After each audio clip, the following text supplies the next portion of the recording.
Не айтарың бар?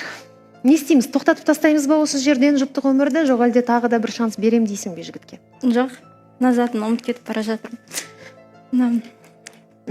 Сақина. Өзіне лайықты адамға бұйырсын дегім келеді. Мен оны да қатты төмен түсіргім келмейді. Я таяқтың екі ұшы болады. Мен жақтан да болған шығар, бірақ ол нәрсені біз ашып сөйлесе алмадық.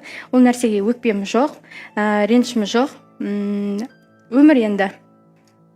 Сенімділікпен таққан едім бұл жүзікті, бірақ қазір өкінішке орай олай емес. Көңілімде сезімде болған еді, дәл қазіргі уақытта емес. Сондықтан сіздерге де сұраймын, қатты сөкпеулеріңізді сұраймын. Екеуміз танысып көрдік, сөйлесіп көрдік, бірақ еш нәрсе шықпады. Болашағымыз жоқ. Ниеті бар ер азамат, қандай жағдай болсын, қасындағы жаны үшін алып ұшып келу керек еді.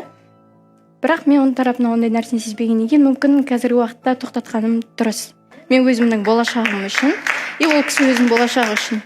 Яғни екеуміз бір-бірімізге сай келмедік дегім келеді. Жауапкершілік бар, ол ер азаматтың үйін, семьясын бәрін асырап жүрген ер азаматтардың бірі, жаман дей алмаймын. Сондықтан просто бір-бірімізге келмедік. Тағдыр солай, тағдырға көне білу керек. Хайыр дегім келеді. Енді мен де өмірін тоқтап қалмайды ғой, Камила ханым. Ендеше ресми түрде жариялаймыз. Бүгіннен бастап Ұлжалғас және Нұрболат жұбы жоқ. Ұлжалғас келесі аптадан бастап үміткер күтетін болады. Енді Нұрболатқа айтарым, өмірде жаман жігіт емессің, өте жақсы жігітсің. Өз басым сені өте қатты сыйлаймын, жақсы көрем. Бірақ тез жанасың, тез өшесің. Бір жас өспірімдік максимализм әлі бойыңдан кетпеген. Енді жасың небәрі сол 21-дегі жігітсің ғой, әлі барлығы алда, бірақ тезірек ақыл тоқтат дегім келеді. Өйткені сенің артыңда үлкен отбасың бар, сен кәдімгідей бір үйдің отағасын айналатын үйдің үлкенісің.